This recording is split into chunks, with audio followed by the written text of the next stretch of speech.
Hello, students. It's good to see you guys again. This week we are looking at cognition and testing and reviewing the information pertaining to those units. It's an incredibly important class, so making sure that you take notes and watch this video because cognition is one of the most tested FRQ topics, right? So when we talk about vocabulary showing up on FRQs, you can almost always expect vocabulary terms from cognition to pop up in every question, especially considering the topic of the class, psychology, right? Just a couple updates, right? Your video notes, your cheat sheet, which are your notes on this video. And there are people who watch this video and don't take notes and don't submit it, which doesn't make any sense. That is due Wednesday. You have live class again this week from Tuesday to Thursday. So Tuesday, Wednesday, Thursday, same times as last week. And then your FRQs are due Friday. So the same schedule. This is what we'll work on moving forward. Here are your live class options: Tuesday from 2 to 3, Wednesday from 11:30 to 12:30, or Thursday from 10 to 11. If you can't attend, you need to set up a time with me or come to office hours to discuss things with me, because I want you guys to get better. And if you're not getting direct feedback from me, you're not going to necessarily improve as much. Shout out to these people: Darkuria, Kalia, Samaria, Sharia, Tavante, and Zarniqual, for completing all of their assignments last week. That is not a small feat. And because you guys are the ones who are doing everything, kudos to you. You guys are doing a great job. Keep it up so that you guys can be successful in the next few weeks. Obviously, like I said earlier, you need to create a cheat sheet. This is incredibly important because you're going to be allowed to use notes on the test. I can't stress this enough.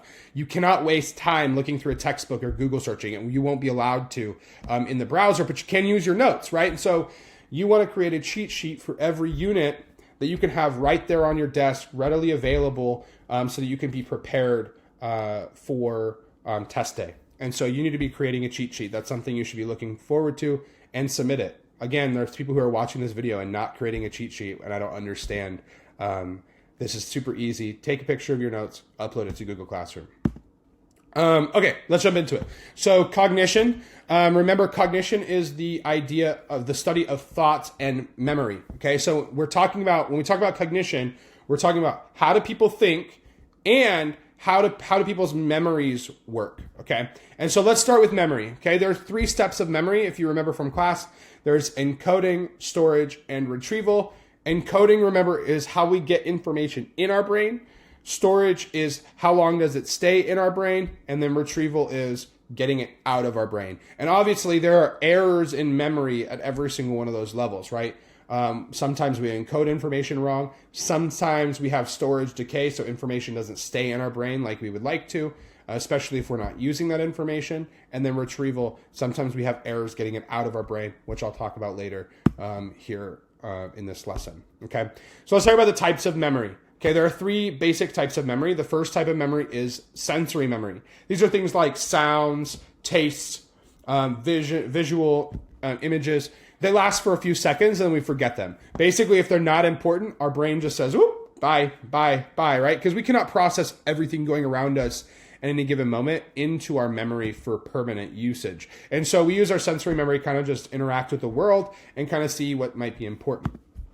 In addition to that, we have our short-term memory, right, which is also called our working memory. It is a memory that doesn't include a lot of items because it's what we're using in this time period right now, which is why it's so important for you to be taking notes, because chances are by the end of this video, you will not remember everything that I said because your short-term memory only has a capacity of 7 plus or minus 2 items for 90 to 95% of the population, right? So your short-term memory cannot incorporate all of this information, which is why you need to write it down, which is a strategy of rehearsal, which aids it in long-term memory, right? And so we also get long-term memory, which is the one we like to think about in terms of memory, which is infinite storage. Our long-term memory has an infinite capacity to remember things. And so we can remember as much information as we want to, but the trick is we have to get it into our long-term memory first. If it only stays in short-term, if we never use that information or we never get it into our long-term memory, it's not in our memory at all. And so, but when we study long-term memory, we got to understand that there's 2 parts of long-term memory. The first type is the type we think about when we think about long-term memory, which is our explicit memory, or sometimes called our declarative memory, right? Our explicit memory are things like facts, information, events. The stuff on this slide is going to be in your explicit memory to try to bring out of your brain. Okay? These might be people's birthdays, people's names, your cell phone number. All of those are part of your explicit memory. Okay? Your explicit memory is stored in your hippocampus. That's the one we like to think about in our brains that's responsible for long-term memory. That was in our previous lesson a couple weeks ago. In addition to explicit memory, we have an implicit memory. And this was actually tested on an FRQ a few weeks ago. Implicit memory are skills. Skills are really important. These are things like running, walking, riding a bike. When I talk about implicit memory, I'm talking about things you don't have to think about, that you just do, right? If I got up out of this chair and walked around this room, I wouldn't really have to think about putting my right foot in front of my left foot, or my right foot, left foot, right? I don't have to think about that. My body automatically does it. And so it's a different type of memory, and it's stored in a different place in the brain. Implicit memories are stored in the cerebellum, which makes sense because if you remember correctly, your cerebellum is responsible for balance and coordination, which are skills. So how do we improve our memory? What are some things we can do to get information into our long-term memory? There's a few things we can do. One is rehearsal. Okay, rehearsal means we're repeating things over and over and over and over again as a form of practice to get better at improving our memory. The more likely you are to be exposed to something, the more likely it is to end up in your long-term memory. So if you keep studying these vocabulary terms, maybe for 30 minutes to an hour every week, you're more likely to remember it. In addition, we have distributed practice, right? Breaking up our studying over time, which means maybe doing 30 minutes every day and not sitting on Friday and trying to do all your work for the week is probably a better way to learn, right? Versus mass practice. Mass practice says, well, let's just put it all in one large cram session. It doesn't work. Putting everything in one session that is a longer time period doesn't work. It'd be better to break up an hour over 5 days than try to do the hour all at once. And that's what psychology tells us. In addition to that, we also get other terms that are ways of improving memory, chunking information together. So taking bits and trying to put it together, like things like acronyms and things like that, or mnemonic devices. You guys probably have learned mnemonic devices going through school to help you remember things. Maybe things like the PEMDAS in math. It's a mnemonic device to remember the order of operations. Or maybe you, my very educated mother just served us noodles, right, to remember the planets. Those are mnemonic devices to help us remember things. Okay, let's talk about some memory phenomena, right, that occurs with our memory, specifically with both encoding and retrieval. One thing we need to think about is the serial position effect, which is really important for encoding information. We are more likely to remember the first or the last words on a list. That is a fact and is psychologically proven, which is why it's important to mix things up. Do not always study the same exact way every time, because you're more likely to remember the first things you study and the last things you study and less in the middle. Learning the first things is called the primacy effect, and remembering the last things on the list is called the recency effect. Okay. We also have things like mood congruent memory, right? Which is when we have certain emotions, we are going to actually get memories of times when we had similar emotions, right? So for example, if I'm angry, I may remember things that made me angry, or times when I was angry a lot better than I remember them if I'm just normal, right? Or if I'm not angry, right? Our emotions, our memories are sometimes tied to our emotions that oftentimes affects our recall of those events, right? Sometimes we don't remember them at all until we're angry, right? Or sad or frustrated, et cetera, et cetera, et cetera. And so our mood congruent memory is incredibly important. Similar to mood congruent memory, we have state dependent memory. State dependent memory is the increased likelihood of remembering something that is in a different state of consciousness. So for example, if I do something when I'm drunk, I may not remember it when I'm sober, but when I'm drunk again, I may remember that particular event. So state-dependent memory is all about your state of consciousness that you're in. So if you're hallucinating, you'll only remember things like that when you're hallucinating. You may not remember them in a different state of consciousness. Okay. Similarly, this is a continuation from the last slide. We have context-dependent memory. So context-dependent memory is when an environment is going to cue certain memories. This is really important, right? So many of you guys may have forgotten things that happened in school. Why? Because you're not in school. You're at your house, right? And so context affects recall, right? And 5 years from now, maybe you'll come back to KIPP and you'll walk around the halls of KIPP and you'll be like, oh, I remember when this happened. Or you'll walk in the library and be like, oh, I remember playing Survivor in psychology in the library, right? Because context, where we are, affects our memories. In addition to that, there's a couple retrieval problems we have to talk about. One is proactive interference, right? We've talked about this before. This is one of the more difficult concepts, which is the advantage of having notes in front of you. Okay, proactive interference, remember, is when old information interrupts new memories. Okay, things from our past affect our understanding of new memories, right? For example, if I just moved and I'm filling out a form, I may remember my old address before I remember my new address because I was so used to it back then. Or if I change my password on my email account, I may remember my old password, but not my new password, right? That's proactive interference. Retroactive interference, and it says retroactive underneath my face. Retroactive interference is the opposite. This is when new information interrupts old memories. So for example, I have an old combination lock that I cannot remember the combo for the life of me because I've gotten 4 combination locks since then, and I can remember all of their combinations, but I cannot remember the combination of my old lock. It's because new information is affecting my old memories. Okay? All right, let's shift gears. That was memory. Let's talk about thinking. Okay? So when we talk about thinking, there's a couple things that are really important. The difference between an algorithm and a heuristic is super important. One, an algorithm is a step-by-step process to solving a problem, right? First we do this, then we do this, then we do this. Think about a math problem. And if you're talking about the orders of operations, which I brought up earlier, right, that's an algorithm to solve a math problem. First, we go to the parentheses, then we go to the exponents, then we do multiplication and division, then we do addition and subtraction following from left to right, right? It's an algorithm, a step-by-step process to solve a problem. We also have heuristics, right? Algorithms are accurate, but they're slow. Heuristics are sometimes inaccurate, but they're very quick and they help us solve problems in a very quick way. And so a heuristic is a mental shortcut that is based off of our previous experience.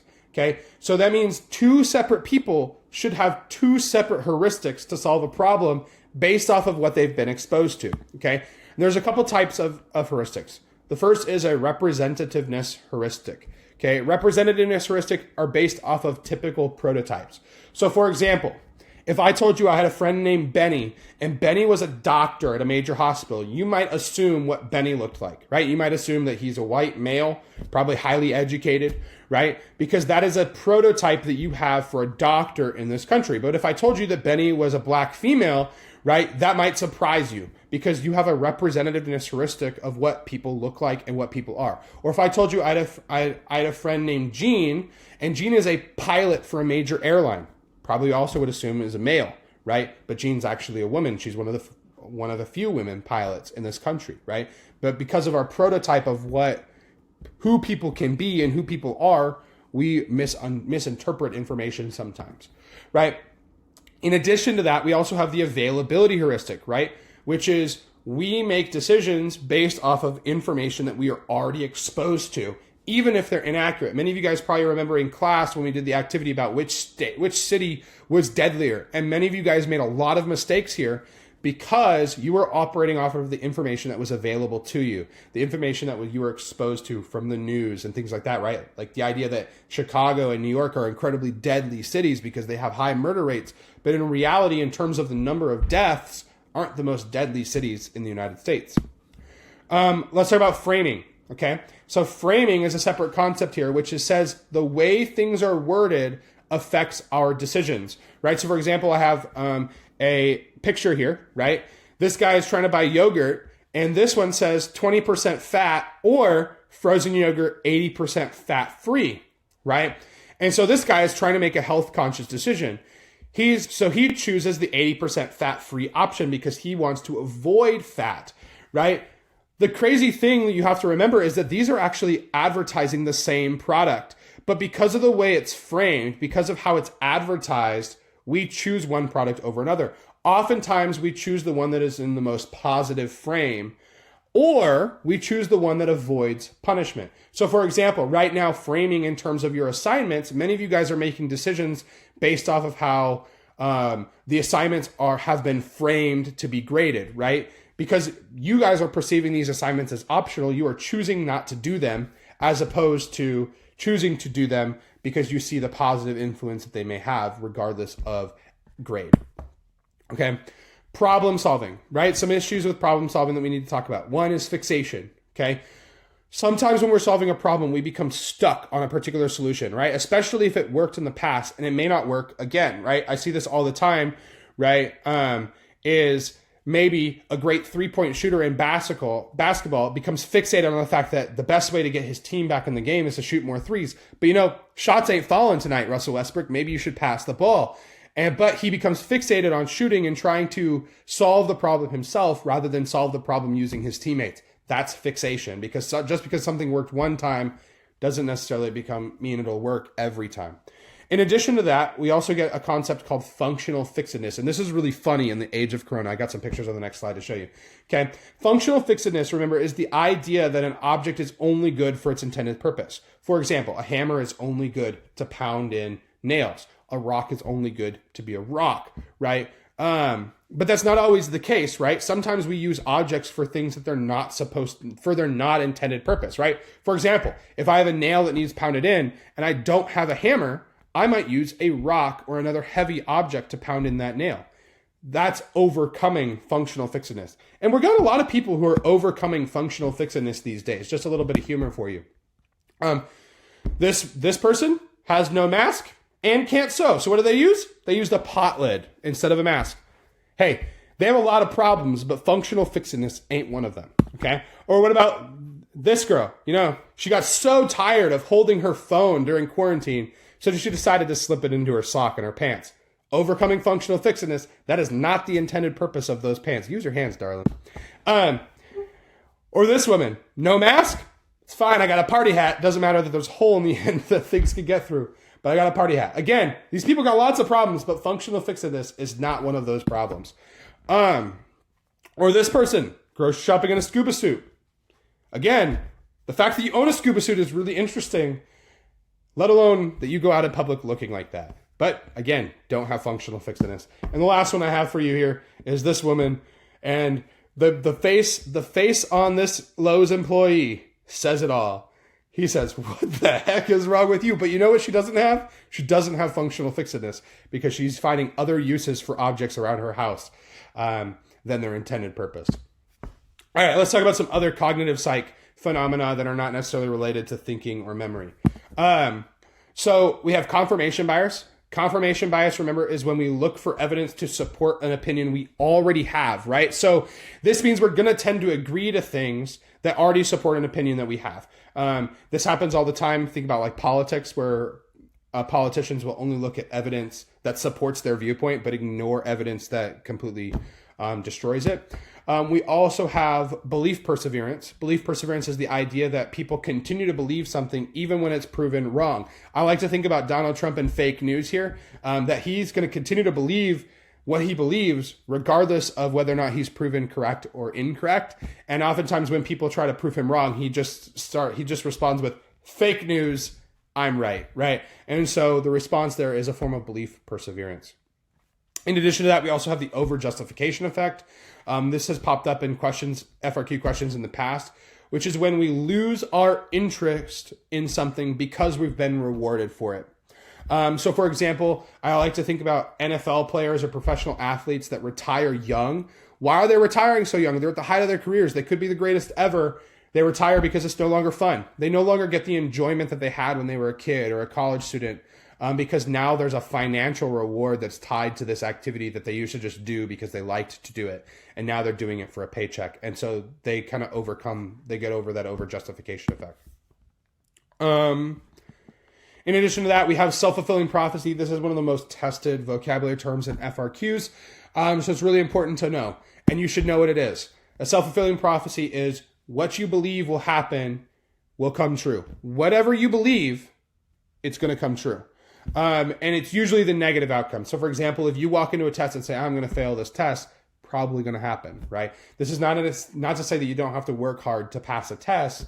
It's saying that sometimes our mindset can affect the outcome of a situation, because if we go into a situation expecting it to be a certain way, it's probably going to be that way. So think positive. You're going to pass this test, right? All right, let's jump into testing and intelligence. I'm going to be really quick here. There's not a lot here that typically gets tested. So let's talk about testing real quick. A couple things to remember with testing is the way that tests are created. The first thing that you need to know is validity, okay? Remember that a test is going to examine what it's supposed to. So for example, if a test is valid, it should test exactly what it says it's testing. So for example, AP Psychology exam, you're probably not going to have AP Bio or AP English show up, because then the test would not be valid to prove psychology, right? It's only going to test what it's supposed to, which is psychology. Tests also should be reliable, which means it should get consistent results. That if you score on the test this time, and you should get a certain score, and you should score the same the next day. This is really, really important with the change of the AP test, because what the College Board is saying is that with the shift to the FRQ model and the 45-minute test, what they're saying is that we trust the reliability of our tests, and kids who score high on the modified exam would have scored high on the multiple choice portion of the test also, right? And so they're kind of banking on the reliability of their test. We'll see what happens. In addition to that, we also have to talk about standardization. Remember, standardization tells us that tests allow us to compare through different groups. I can compare group A, group B, group C, group D across different years. I can compare them across different age groups, across different levels, because they're standardized. So standardization, the whole point of it is to allow us to compare people. Like tests like the ACT, AP tests allow us to compare kids across the entire country. There are two types of tests. There's an achievement test. Remember, achievement test is a test that tests knowledge. So an example would be like the AP exam is an achievement test because it just tests your knowledge of psychology. The other type of test is an aptitude test, and aptitude tests are tests that test future performance. They test your ability to succeed in the future. So a test like the ACT, which is actually testing your ability to be successful in college, is a form of an aptitude test. Okay. Just quickly talking about intelligence. These are the common ones that show up. So fluid intelligence, remember, is the ability to adapt or change and learn new things. Remember, fluid intelligence favors young people. Crystallized intelligence, on the other hand, is things like knowledge and skills, things you learn over time, right? So we like to think about older people being wise. They don't learn as quickly, but they definitely have wisdom. And that's because crystallized intelligence is something you gain throughout your life. You don't lose it. And so this favors old people. Usually the youngest children, that's when it's the best time to learn new languages and things like that, because they have a fluid intelligence that allows them to change and adapt and learn things quickly. Whereas crystallized intelligence is something that you gain over time as you move into the future. Let's talk about types of intelligence. I'm just putting Gardner up here. I'm not going to go into all the different theories of intelligence because they're not going to typically be tested, but Gardner's will be tested or could be tested, right? And so he has 8 intelligences. The first one is musical intelligence, very straightforward, people who understand music and how it works. We have linguistic intelligence, right, which is the understanding of language. So writers, authors have a high linguistic intelligence. Logical, mathematical intelligence, so things like problem solving, approaching it a problem with a particular solution in mind. Kinesthetic intelligence, so things like movement, like dancers, professional athletes have a high kinesthetic intelligence. They can do things with their body that normal people can't do. Spatial intelligence, so thinking about understanding how things work in a space, right? So our artists, engineers, even somebody who's navigating the city streets has spatial intelligence. We have interpersonal intelligence. Remember, interpersonal intelligence is understanding our relationship between people, other people. And then you have intrapersonal intelligence, which is understanding yourself. So there's a difference between inter and intrapersonal. And then lastly, naturalistic intelligence, which is understanding nature. So people like Bear Grylls or the crocodile hunter, right, are all forms of naturalistic intelligence, right? Understanding how animals and nature works. Okay, so that's it for this week. Make sure you guys are coming to live class and completing assignments on time. I look forward to hearing from you and seeing you soon. If you have questions, feel free to text me, call me, email me, whatever you need to do in order to gain access to the things you need to gain access to. But that's it. Stay safe, stay healthy, and I look forward to seeing you guys soon. Bye.